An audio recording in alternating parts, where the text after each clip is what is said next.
Because I think with anything, any generation, there's always been some form of personality test. There's been generational divides, and it's all about putting people in boxes, and that just further creates a divide because we're not machines. We're not made to be put in boxes.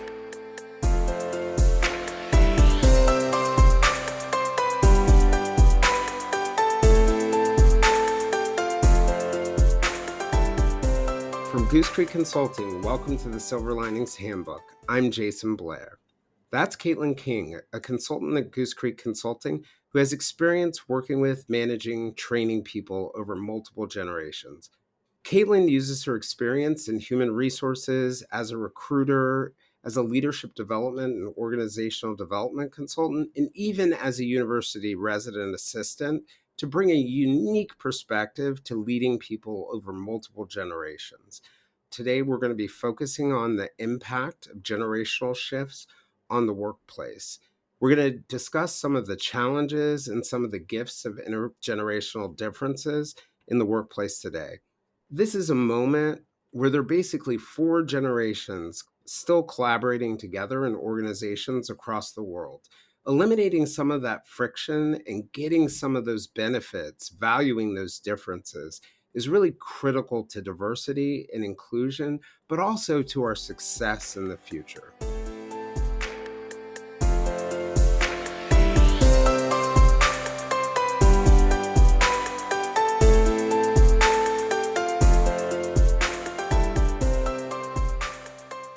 So, Kaitlynn, thanks for coming on.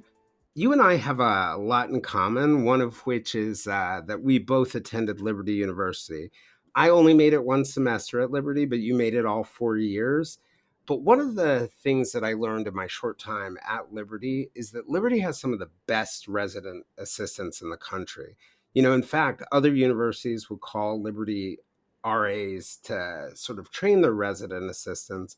And I was wondering, just to kind of start us off, what do you think you learned about leadership from being a resident assistant? Definitely. Well, first of all, thank you for having me today.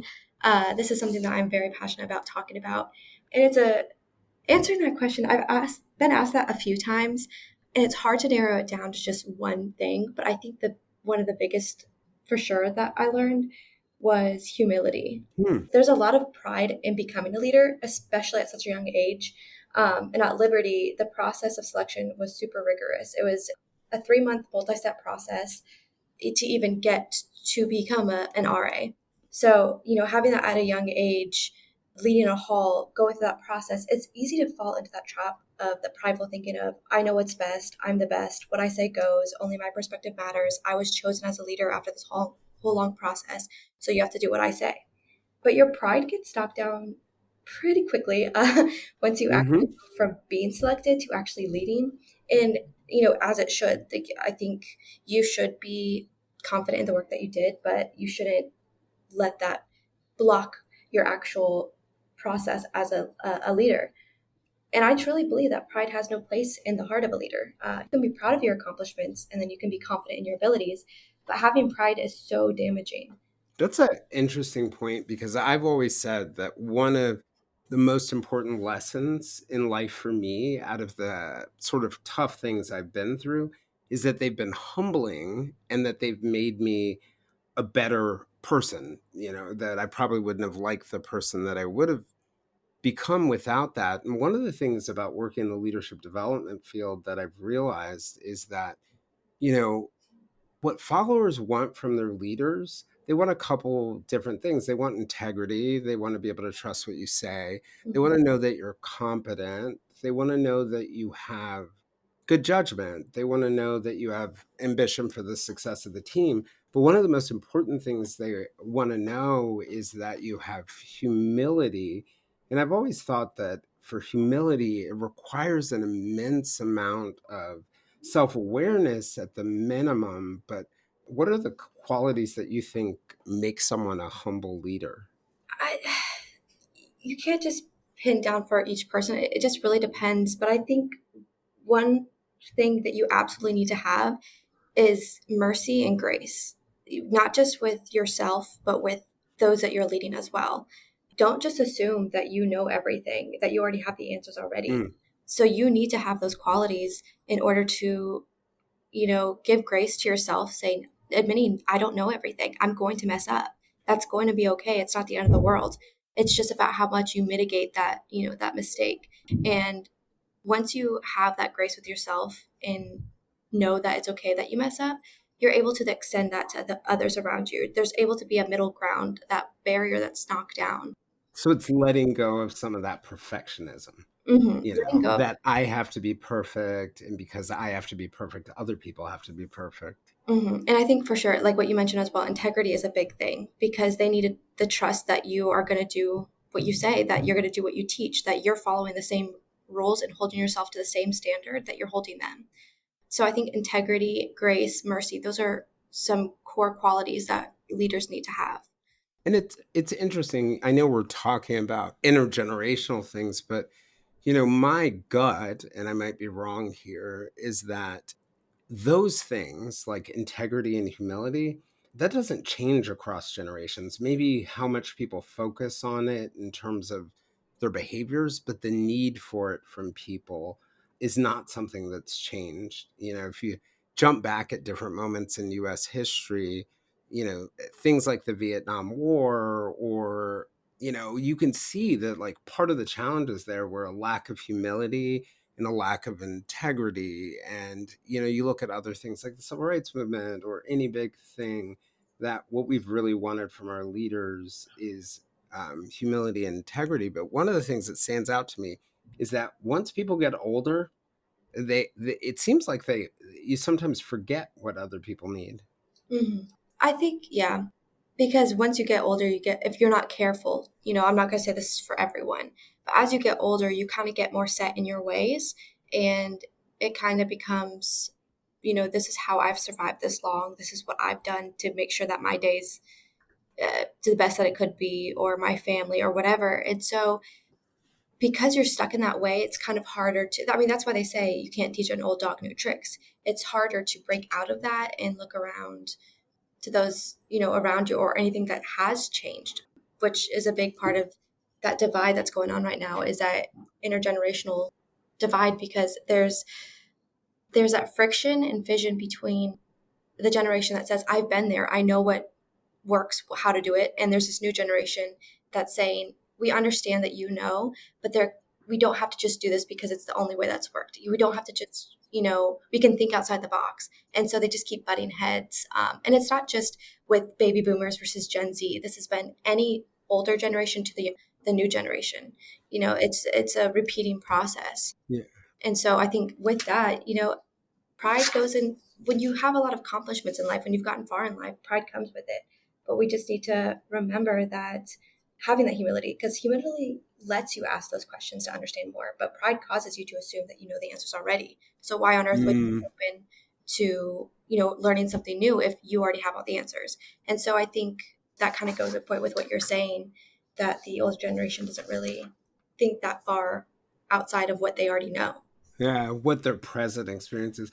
So I was thinking about what you were saying about being a resident assistant and the humility and pride.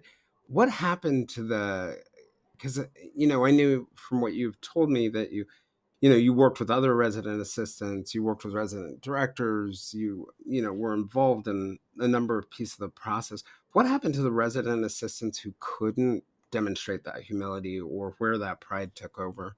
Mm. Well, I've seen two different cases of it, and it just really goes to show that no matter where you're at, the process is going to be flawed, because anywhere you go, there's going to be people in power that should not be in power.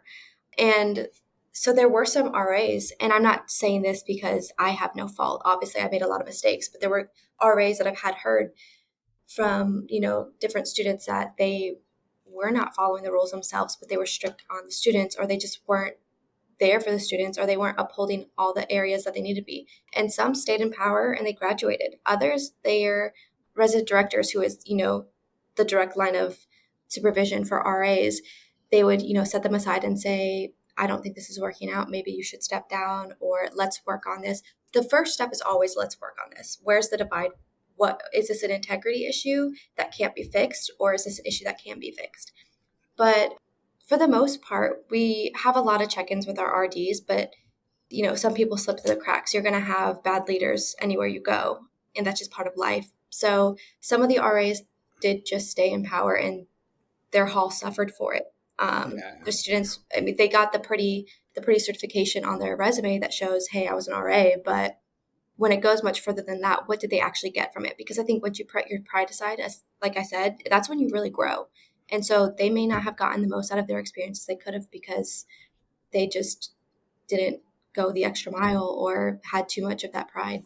And I think you're actually hitting on a really important point. We reward people for their accomplishments, right? And that people accomplish things. And along the way, you begin to think that failure is a bad thing. But in reality, loss and failure are where we have the greatest opportunity to grow the most. So I was going to ask you another question. So, increasingly in the discussions about generational differences, it's really fit into the context of diversity, equity, and inclusion. Mhm. I remember when I was at the New York Times and I was working at as a reporter, talking to an editor about diversity, and the conversation basically went a bit like this. He was like, "Look around here," and I was like, "What do you mean?" He said, "There are lots of Ivy League white males," and he made the point that diversity was more than just sort of the color of skin or your gender, but also sort of getting people who came from all sorts of different places. And one of the examples he gave is, like when we go to a place like Appalachia, we can't relate to people who are there. So maybe our diversity focus should be on finding, the poor kid in Appalachia who can contribute, or finding people who are younger for the environment. And that conversation really, really struck me, because the point he was making is for the Times to become more diverse, it needed to bring in younger people, bring in people from different backgrounds and experiences, or ultimately the institution would be doomed. Mhm. So I was wondering, from your perspective, what do you think some of the benefits? We talk often, and you made this point, I think, about wisdom, but what do you think the benefits of sort of being younger in a work environment, what do you think it can contribute or it can add to the diversity or the inclusion in a workplace? I mean, I think it could add quite a lot just for the first half of what you're talking about. As you mentioned, like if you're going to be moving to, the Appalachian, you can't assume to know how they live. So you're going to need a representative. You should give the platform to those who they have the knowledge of that platform. So I think that could be one thing for sure, but also to the point of hiring younger specifically, we're all about growth. And the benefit is hiring younger is that they have new and fresh ideas or ways of looking at things. Technology is always changing. And right now, I mean, I grew up in the boom of technology. There wasn't smartphones. I remember when YouTube became a thing. And so we're now just starting to so quickly the next new thing comes out instead of next year, it comes out next month. And having those newer generation, those younger employees helps you keep up with that. You're not going to get left behind in the dust. And even right now, at the age I'm at, I'm going to be passed by quick by the newest technology out there. So what I'm trying to say is we can give new perspectives on how to do processes or how to change a process to be even more effective, while older generations have more of a if it's not broke, don't fix it approach. It doesn't have to be broken in order to be improved. And that's one thing I always love talking about. One example, and you're going to laugh. I love talking about this one when it comes to that Well, I love to laugh. generation. So talking about TikTok, you mention it to anyone older than Gen Z, and everyone is going to roll their eyes and say, like, oh, it's just one of those, things that people spend too much time on. And I'm going to admit, even I did. When I first heard about it, I was like, oh, this is just the new fad. It's just, I must be an exception as a Gen Xer because I love TikTok. yeah. And that's the thing, too. It's like once I got it, I understood. It's fun, it's entertaining, but it's not just one thing. And what I've seen, even just in the past 2 years, is that so many companies that you would have never expected to have a TikTok corporate account have them, and their business has been booming. They took the lead of younger generations, and it's paid off. Singers are getting record deals. Small companies are turning into Fortune 500 companies. I've even seen It's a attorneys. really great point you're making there, because something like TikTok is a great example, just like Instagram before it. It changes the way that we communicate, right? So I grew up at a point where, by the time I got to college, email was becoming the primary way of communicating.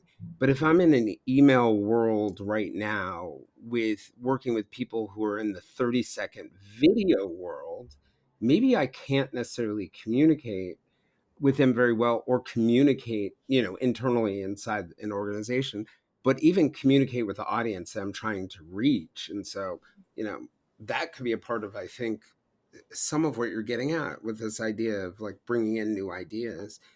Does It's, that yeah, make sense? no, that makes complete sense. And I would agree with that. There's just, each generation's going to have a new focus, and you always have to be looking to the future. Yes, look at the past, don't forget the past, or else you'll be doomed to repeat its mistakes, as the saying goes.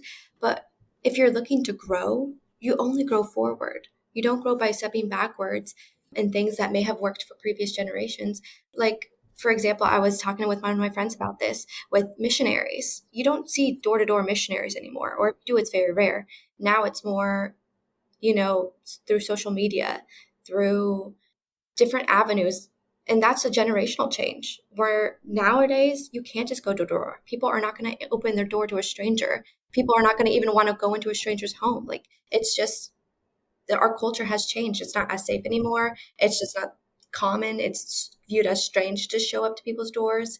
So these are things that aren't necessarily work examples, but they give you the perfect example of why it's important to have these younger generations, and not just sticking them in the back burner and saying, oh, we have them hired, blah, blah, but actually giving them work, giving them not necessarily the senior lead on things, but giving them a voice to give you these examples and these ideas of things that will work, actually listening to them and implementing them, and just instead of just saying, I'm going to check this off the box. Yeah, and they're probably great examples of, Caitlin, they're probably like great examples actually of companies that I can think of in listening to what you're saying. Mm-hmm. IBM has been around since 1911, something like that, 1911. And one of the things about IBM, it has done a wide variety of different things.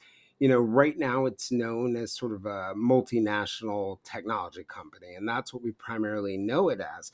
But it was actually, it started as like a computing sort of tabulation and recording company, and over time it's evolved so many in so many different ways, and part of its culture was evolving to the times. But then you look at other companies like, let's say, Blockbuster, right, versus Netflix.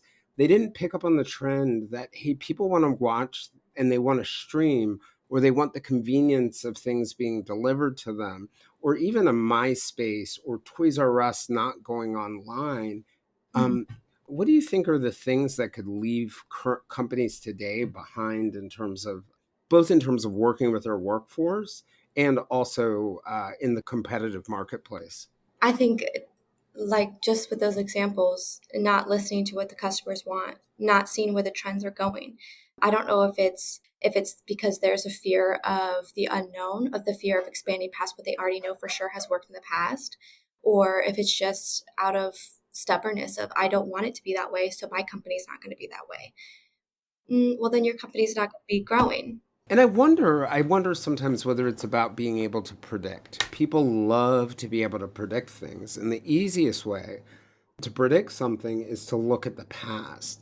And Hmm. it's really hard to open your mind to and imagine a future that doesn't follow the rules of what was in the past.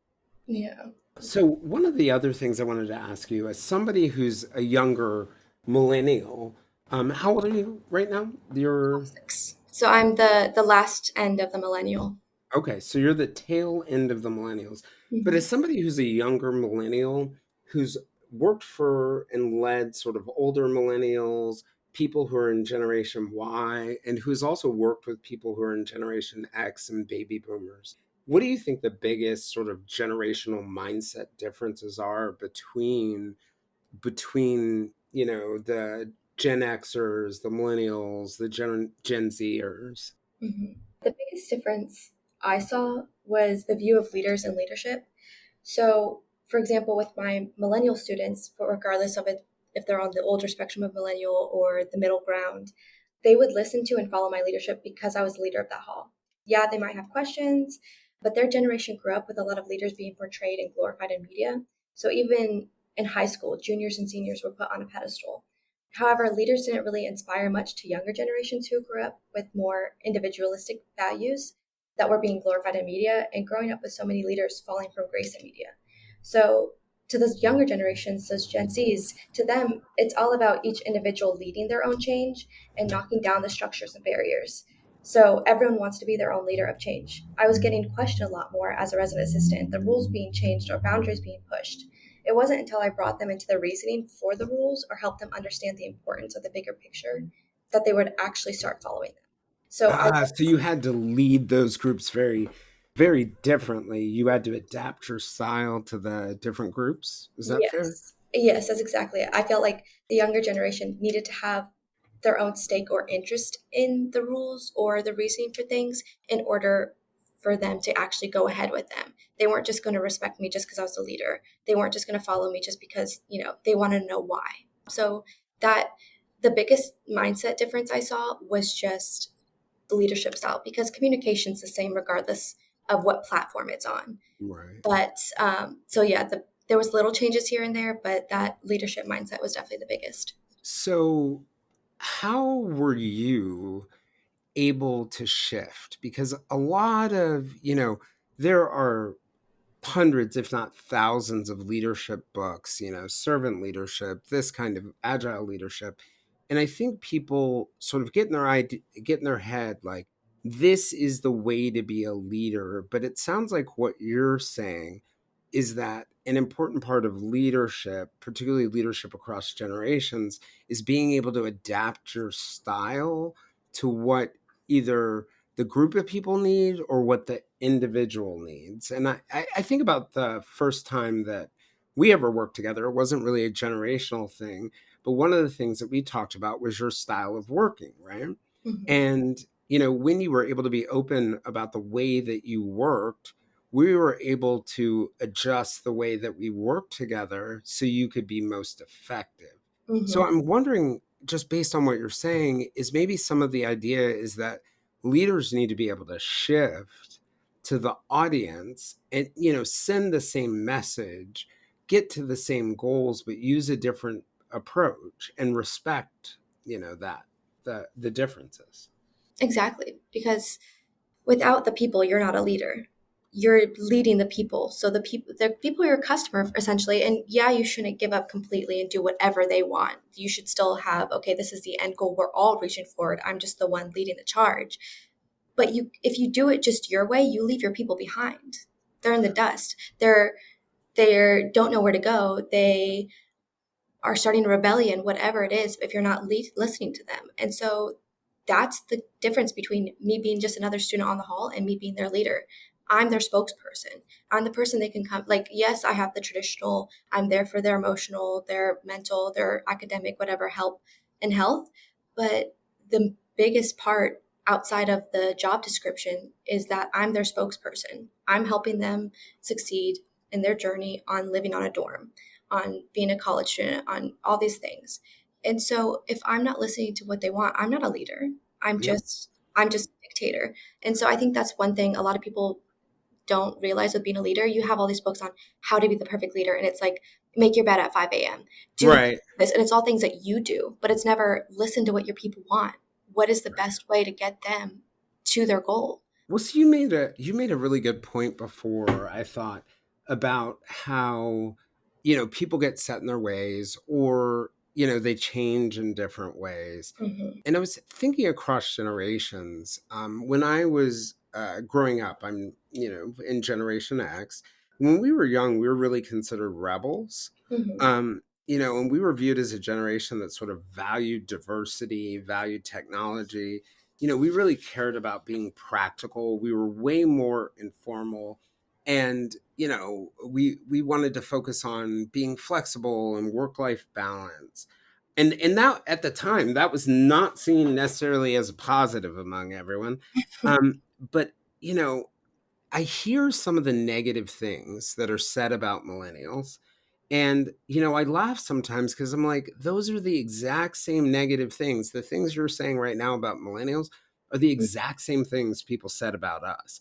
And now, increasingly, I hear millennials who, complained about us Gen Xers doing it to them, saying the same things about Generation Y. So, do you think that we're really all that different? Or do we just get older? And I meant Generation Z, but do we just get older, sort of change and see our younger selves, right? In the form of the next generation as abnormal or off course, even though that's just sort of what we were like. They're just building on what we had done, but yet for some reason we're rejecting it or reacting strangely to it. Mm-hmm. I think that is a very good question. I think it's a little bit of both. Because while I think that we all share same values and interests, each generation gets a little bit closer to that finish line than the next when it comes to pushing those changes. So the generation that valued hard work over work-life balance, that valued the American dream and nuclear family, was very much still in power and control of things the last two generations. So it's harder to push against it instead of just giving up that dream. Because as we grow older, we're told those are just childish or idealistic wishes, but this is how the real world works. But I think, And that's actually a really great point because that generation probably says to you, "Hey, we began the first wave of feminism. We stopped the Vietnam War. We passed the Civil Rights Bill." And they sort of feel this sense of accomplishment. We've moved the ball forward and we're comfortable with the ball being right here. Then the next generation is like, "No, no, no, no. We need to move the ball even forward." And it eventually moves in outside of someone's comfort zone, if mhm. that makes sense. Yeah, and I think each generation, as they get further from that older generation that believe that, are believing that a little less. And I think millennials and now Gen Z are taking up enough of the workforce that they are changing it finally. Just in the last few years, we've realized that a strict 8 to 5 isn't needed for every job or company. We don't need to have to work from the office always. We're realizing that work life is not one size fits all and it can be customized for each company and employee without giving up that efficiency and profit. And like we talked about before, as technology grows and develops in new generations, it's easier to change the processes more. Do you think that the COVID pandemic accelerated some of that change? Oh, absolutely, 100%. I mean, we already saw some changes with the work from home because I saw some, it was a trend starting where businesses were renting out their office spaces as an extra, lane of revenue. But I think having us forced to work from home showed a lot of other people that were more the naysayers about that new business model that, oh, we actually can work from home. We actually don't have to work 8 straight hours sitting at our desk doing nothing. We can get up Well, and, put me in that bucket, by the way, because before the pandemic, I was convinced if you had talked to me a month before and you had said, "Hey, let's do 1 day remote work per week," I would have been like, no, no, no, no. There's some people who know how to work remotely, other people who don't. And the pandemic proved to me in the first 2 months this can be done really well. It can be Mhm. really beneficial to people's lives. Exactly. Yeah. And I mean, even so, even now, as we're moving that, the important aspect is that these companies now see that it's customized per person. Some people still work better from home and they have that flexibility now to work from home, while others, they have the choice to work in office because they work in office better. I was one who, up until last year, I worked better from home, but it wasn't until this past year that I realized, okay, I'm changing, I'm growing. The work that I'm doing now, I would do better in office, but I have to have that balance. Like we have here at Goose Creek, we have Mondays and Fridays and off or at home, and that helps me get all the stuff I need to get done throughout the day that I'm not able to do, like laundry, all of that. I can do that while sitting in a meeting. It actually helps me focus more to be able to do something idly with my hands. Whereas I know because I have those 2 days where I can put my focus on work from home and doing other things, then I know that those 3 days that I'm in office, I'm like hardcore focusing on those. And that's just how I work best. But the important thing here that I'm getting at is that we've made that change to where I have that option. I have that option to explore what works best for me and how I give my best work. Because ultimately, it's better for the employers, because the more that you work with your employees on how they produce more work or better work, the better results you're getting as a company, the more you're growing. So I think, to sum up what you asked, I think isn't necessarily that we're so different generation to generation. I just think that older generations had too much pushback because baby boomers were still holding a huge part of the workforce. And there's still a big amount of them that haven't retired yet. But as they get filtered out more, I know that sounds kind of dark, but as they retire more and the younger generations come in, we're pushing that ball closer to the finish line. We're realizing, no, it doesn't have to be this way. We can be idealistic with this world. The But sky's that, the to limit. bring it around though, right? We are talking about how, like, as Generation Xers grew older, they had this, they probably changed, they had this negative reaction. How do you think millennials can keep from doing that to the generations that come between them? And by doing that, I mean like resisting change. Because a lot of what you're talking about in terms of, you were talking about this idea that it struck me. It's really about flexibility, Mhm, pushing for change, pushing for flexibility.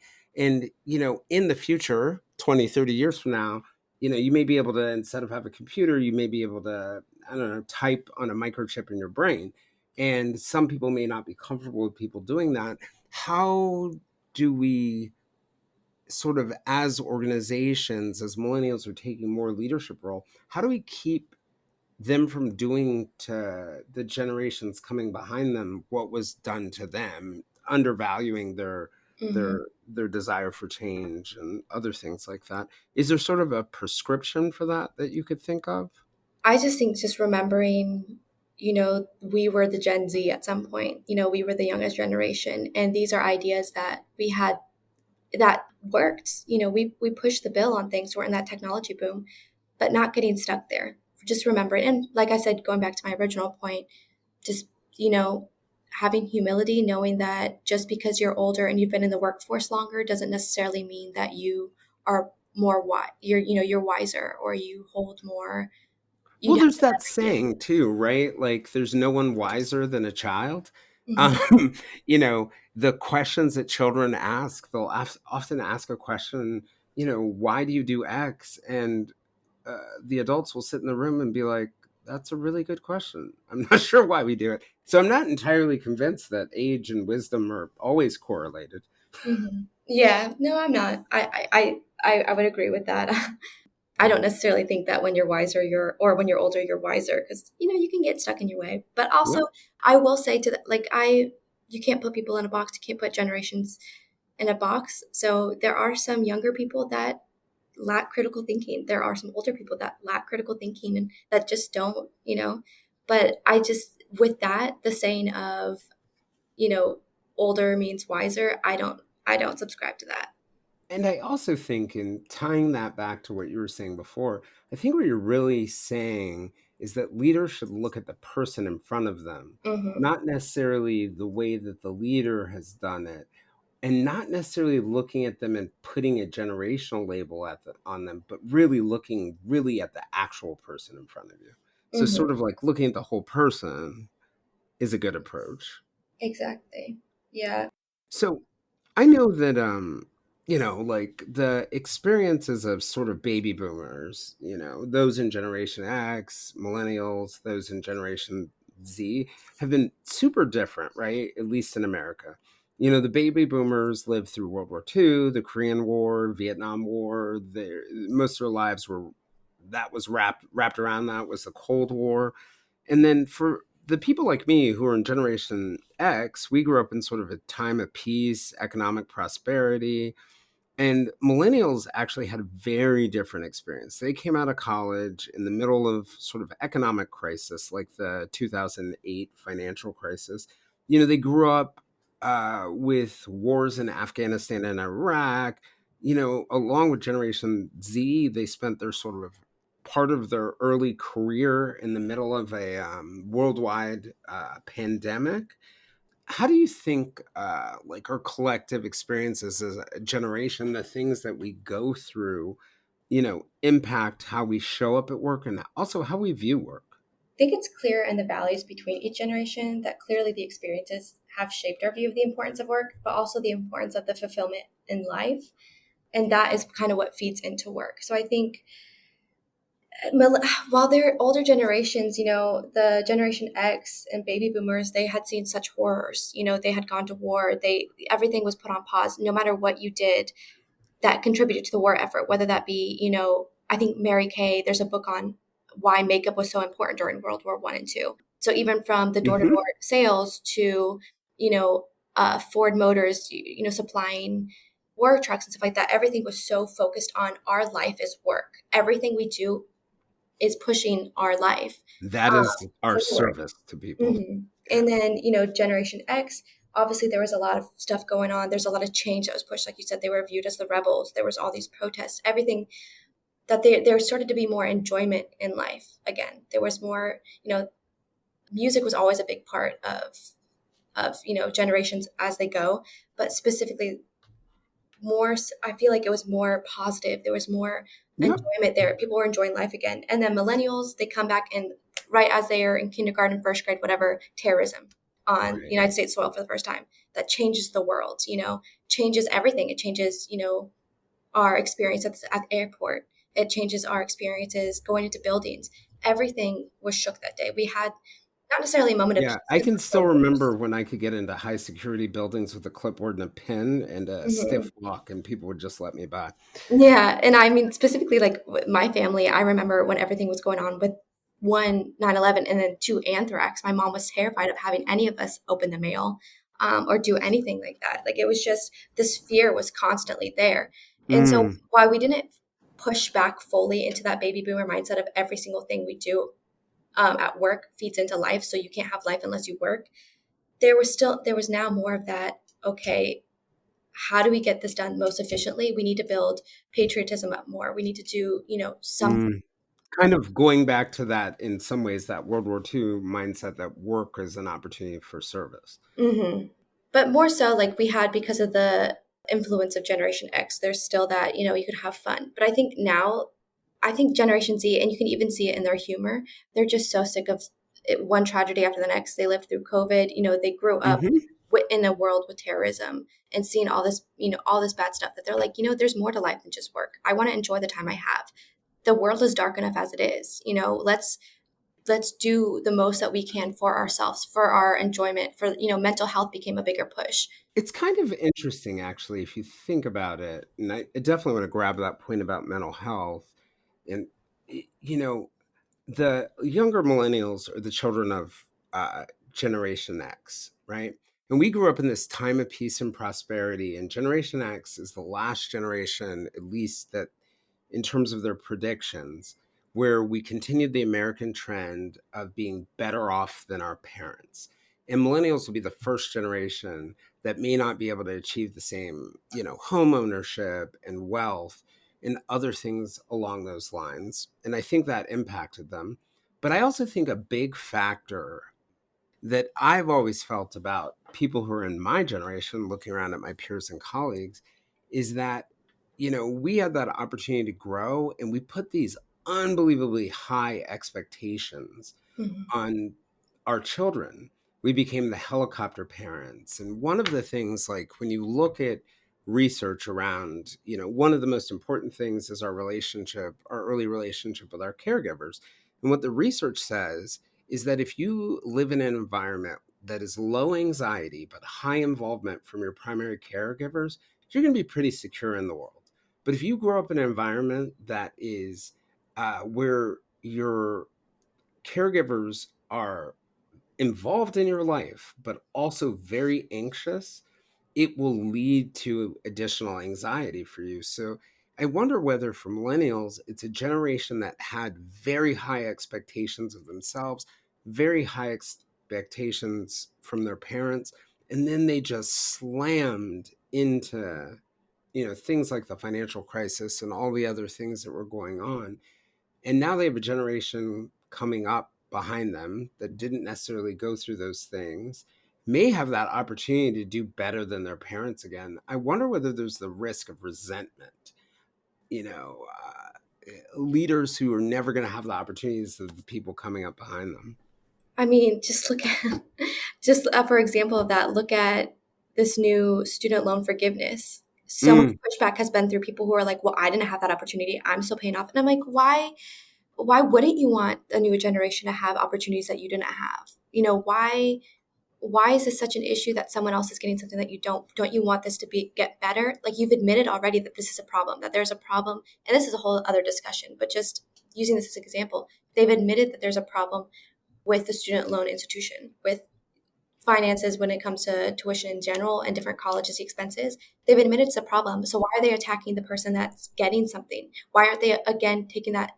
Why aren't they, attacking the institution that they just have been hating on? So I think there's some merit to the thought that you have of our previous generations going to feel a little bitter. And I think some may, they may be more resistant to giving into listening to the newer generation because they never had that opportunity. And so it sounds like, in thinking about everything that you're saying, an important part is being able to get past that Hmm. and let go of that. Is that fair? Yes, and that's exactly, back to my first point. You got to be gracious, not just with yourself, but with others. You have to have mercy for yourself, for others. You have to leave your pride at the door. Yeah. And not want to take something from someone because you didn't get it. So, as somebody who's a younger millennial, what advice would you have for those millennials that are increasingly taking those leadership roles, like as they're trying to collaborate with, people who are across many different generations? I would say listen to the generations before you and below you, and as a leader, seek to understand them. Because as mentioned before, that's the job as a leader. It's not to follow and enforce the rules, but to lead the people. And there's this great quote that all the RAs learned in our leadership class at Liberty, where it goes, and roughly, this isn't verbatim, but it says you shouldn't build the boat for the sailor. You shouldn't even show him how to build that boat. You should inspire and encourage the love of the sea in him, so he goes even further to build the boat on his own. And I Ah, think that hits the nail on the head of leadership. I think that it's is powerful. yeah, and I remember writing that down like right when I heard it, and I've thought about it so much because it's not just about the job of building a boat for the sailor. It's a lifestyle that goes into fishing, exploring, production, exportation, so much other stuff than just steering a boat. So you got to think when a sailor has that, his job isn't to sail the boat; it's to get cargo from one place to another, to fish, to do all these things. But in And I order, think there's also sort of a darker side to that because, you know, it, a mother elephant needs to like know where the watering hole is and point the other elephants to the watering hole, but they don't need to go over there and show the other elephants how to drink. And Mhm, that when you do that, right? When you build the boat for people, you may be undermining their confidence or sending a message that you don't really trust their ability to do things. And I found when I've worked with younger people who are younger than me, just me believing in them, having mhm, faith in them can make such an enormous difference for their productivity, for our relationship, for how they fit into organizations. mhm. Do you think that being able to trust across generations, trust people to be able to build that boat, do you think that's important? Oh, 100%, you need that trust. I mean, how are they? You have to have trust not for your own self, but trust for those that you're leading. And those you need to instill trust in those that you're leading to trust you as well. But in order to have that, in order to be able to inspire and lead and trust and develop them, you need to understand them well. You need to know them well enough to know how to inspire and encourage them. And you need to make the effort instead of just being closed off. You go to them, reach out to them. Don't just if it's just left up to them, they're not going to feel very inspired if they're having to do all the work. When you as a leader, that's your role. You seek out, you lead. So as millennials coming up, I think understanding that there is a lot you still do not know. Listen to the Mm. Gen Zs instead of falling into the trap every single older generation falls into, which is easily dismissing and making fun of the generation below them. Millennials, we should know this because we've been the butt of every older person's joke. And the hilarious thing about that is older generations don't even stop to understand the differences between millennial and Gen Z. So most of the time that they want to make their clever little millennial jokes, roll their eyes at being a millennial, what they're joking at and that behavior that they're making fun at is often attributed to Gen Z. or another generation. So they're not even, they're making fun, making us the butt of the joke for something that we're not even doing. And I think that is so funny. It's exactly what I'm saying. It's just reverse. Instead of inspiring, it's, poking fun at, but they don't Yep. even understand the other generation enough to know. And so maybe if you approached it and looked at the value, right? Like instead of Mhm. making fun of TikTok or making fun of the independence or desire for change or the desire for flexibility, if you maybe start from the point like how can my life be improved by that, right? Mhm.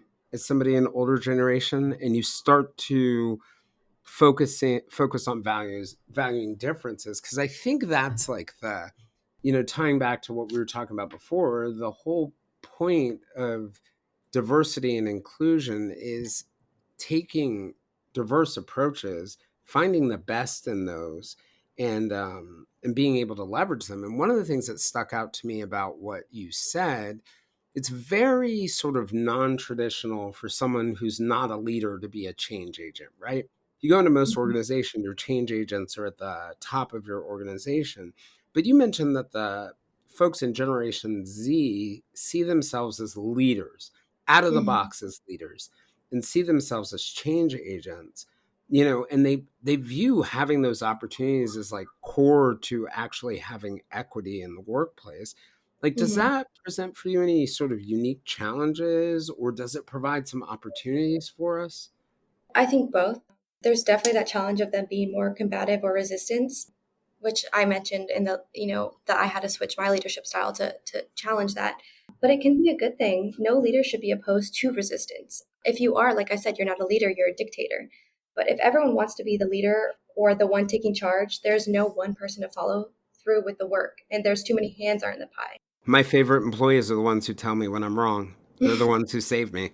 Yeah, exactly. You need to be able to, and that's why I said you have to leave your pride at the door because you're going to be humbled time and time again. And I think it provides great opportunities though when that happens because they're more willing to take initiative on leading things that they're interested in. We've seen so many marches and petitions and change happening just from this generation being tired of following for the sake of following or following corrupt leaders. So it's a good thing and a bad thing. And I think I do want to I will go back to what you're saying before on how a lot of the change agents we see traditionally are at the top. I do Hmm. want to challenge that a bit because I think while they might get responsibility for it and recognition because they're at the forefront, I think a lot of the work comes from their team that puts the Mm. work behind.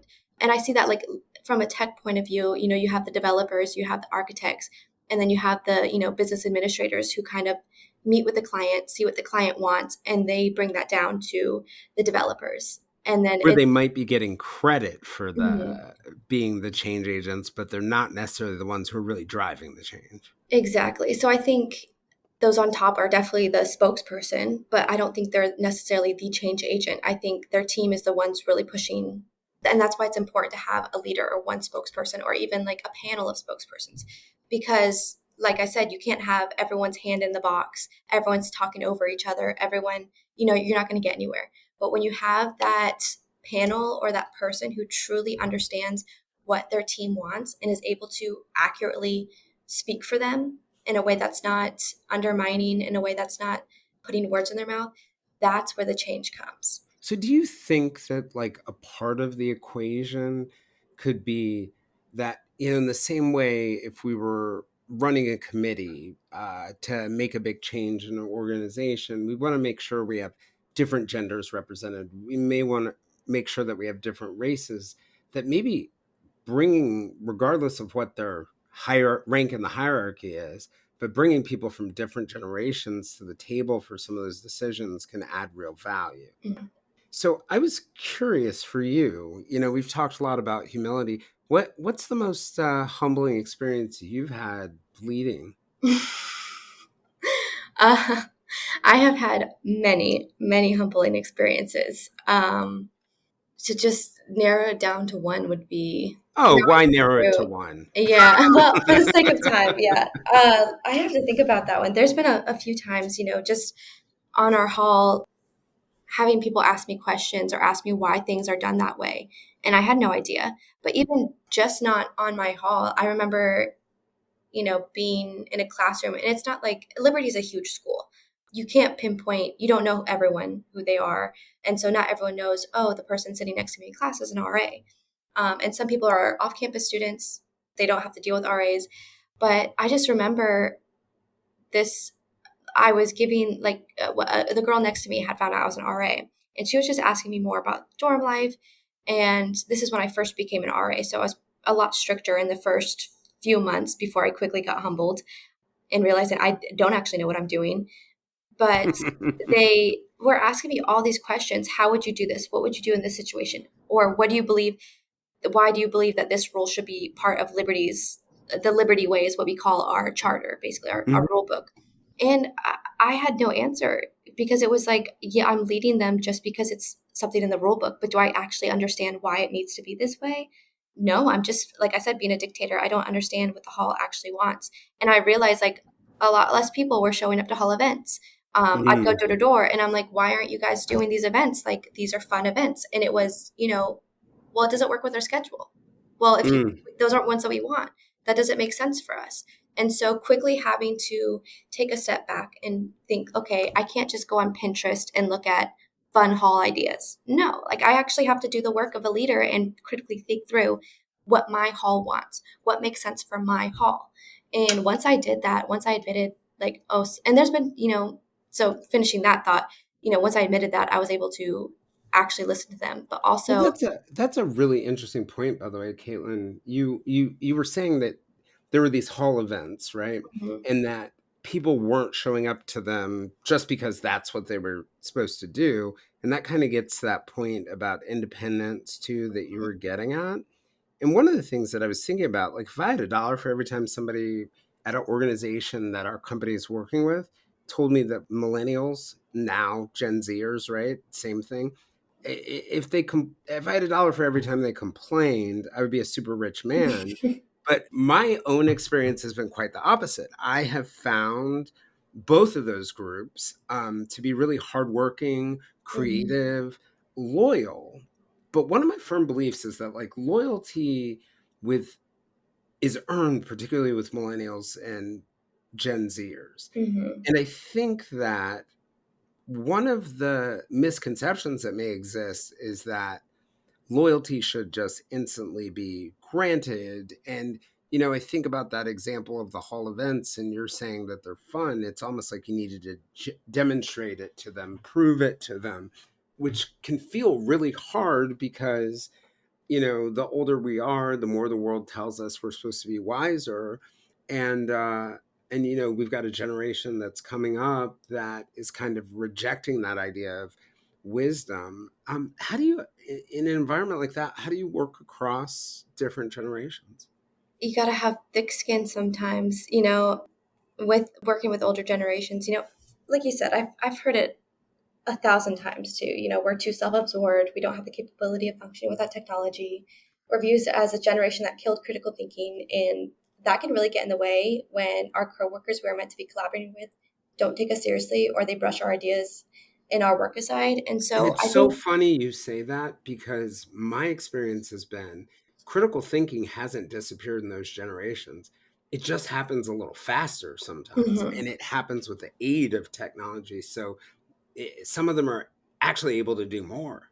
Yes, and that's what I think of, having that thick skin of knowing, okay, my worth isn't in what these people say it is. I know what I'm capable of. And so, and this can be, it depends on the organization. Sometimes, there's that risk of there being serious backlash in the workforce or in the workplace if you, stand up, but just, sticking up for that and knowing, no, we're going to collaborate. We were assigned on this team. You might brush off my ideas, but either way, if you keep brushing it off, I'm going to go to the person who is our manager who assigned us to collaborate and let them know you're not being cooperative. You're not collaborating with me.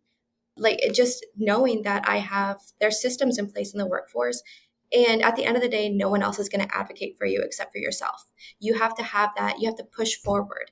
And that's one thing, again, I learned as a leader. Like, it's funny because I learned it as a leader, but it's more of a mindset of working with leaders, is you have to be able to advocate for yourself or no one else is going to advocate for you. Mm. I have to advocate for my hall as a leader, for my people as a leader, because they're still learning to do it. And I'm their spokesperson. And so knowing that, like to your question of how I work within across generations, when I am that leader that's working with older generations, protecting the younger generations or the other generations on my team that they might not understand, I have to be the one that sticks up for them and lets them know they have quality work. It might look different than yours. That does not mean it's quality work. Just like Jayson, you and I have had this conversation multiple times, you allowing me to kind of set the way that I work best because that's Hmm. the best work.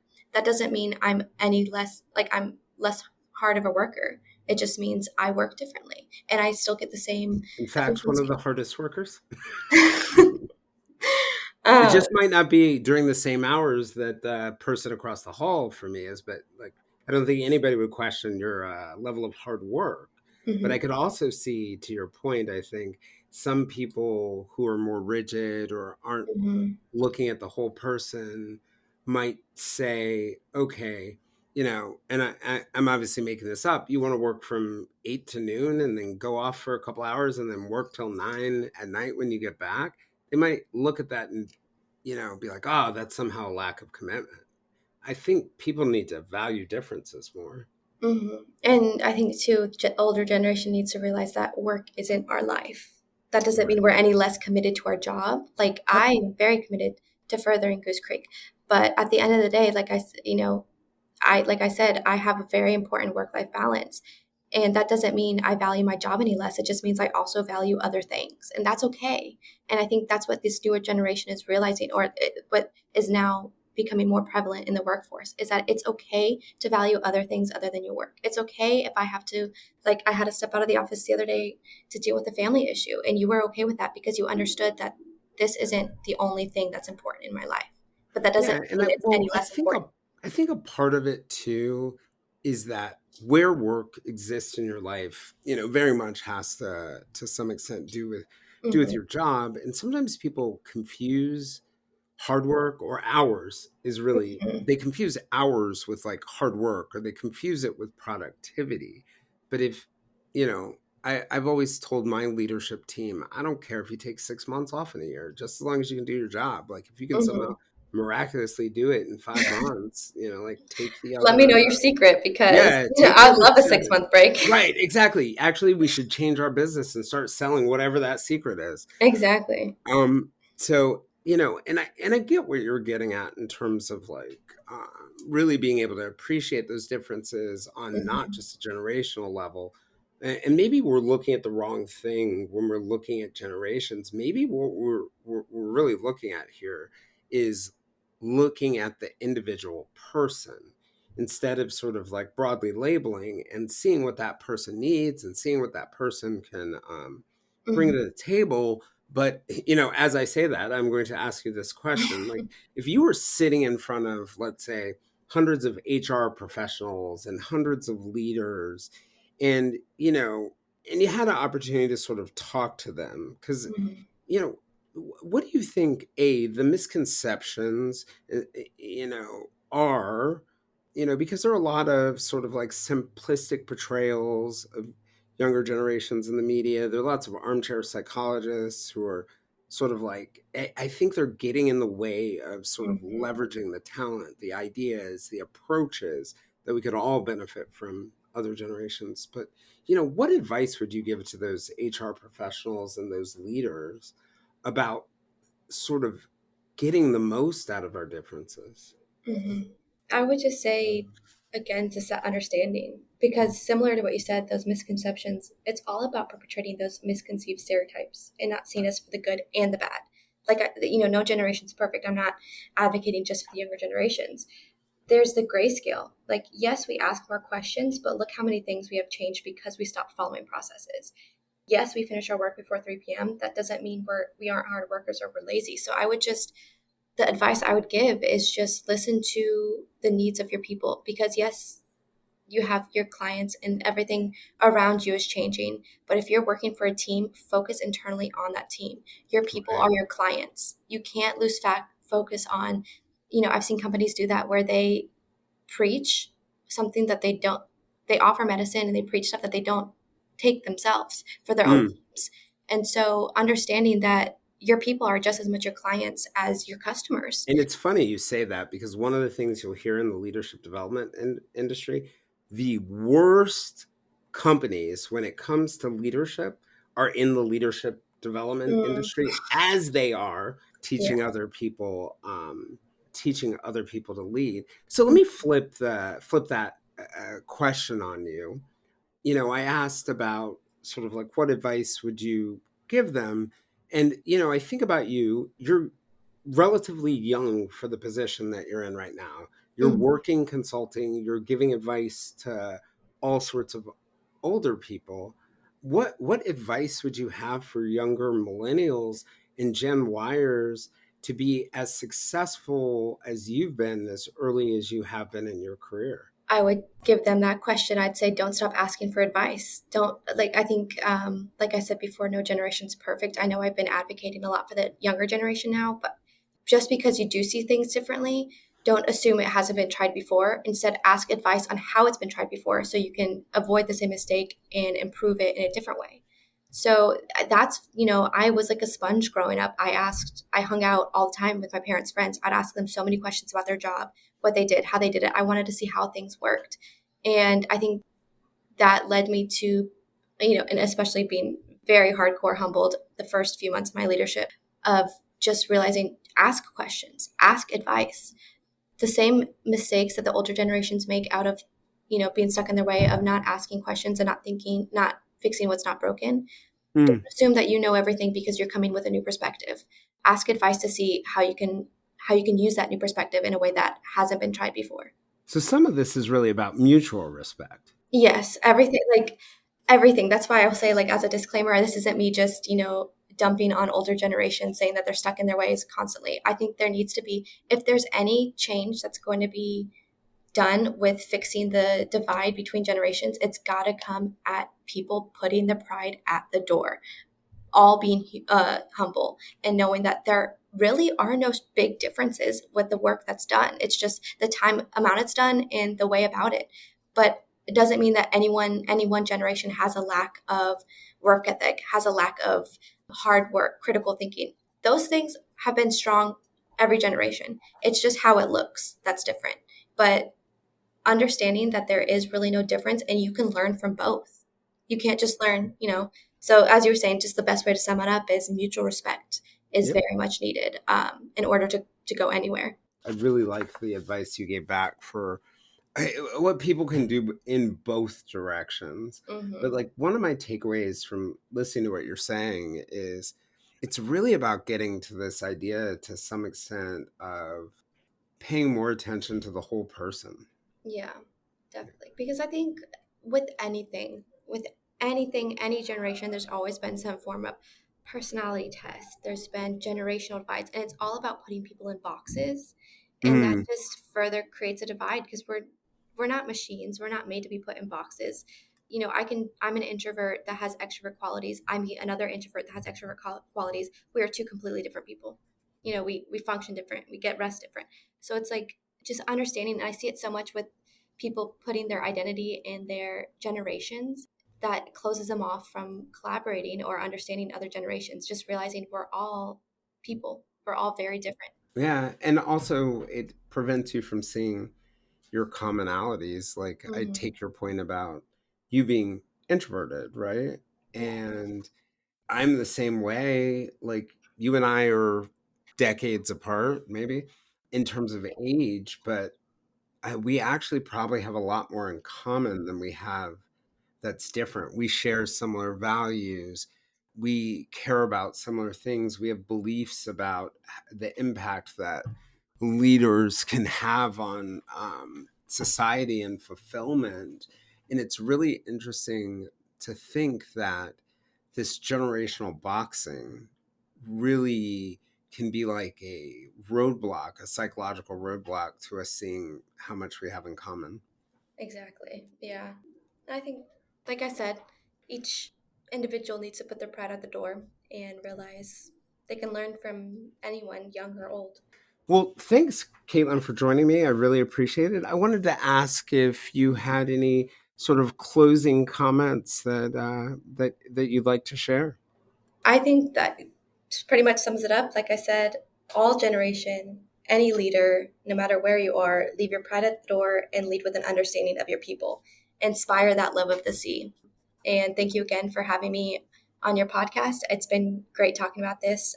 So thank you. Yeah. Well, I really appreciate it. And I'm looking forward to having you back at some point soon. I really appreciate your perspective.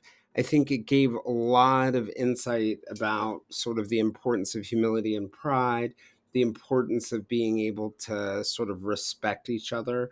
And on the pride part, putting that pride at the door and the humility, exerting it more. So I'm looking forward to having you back.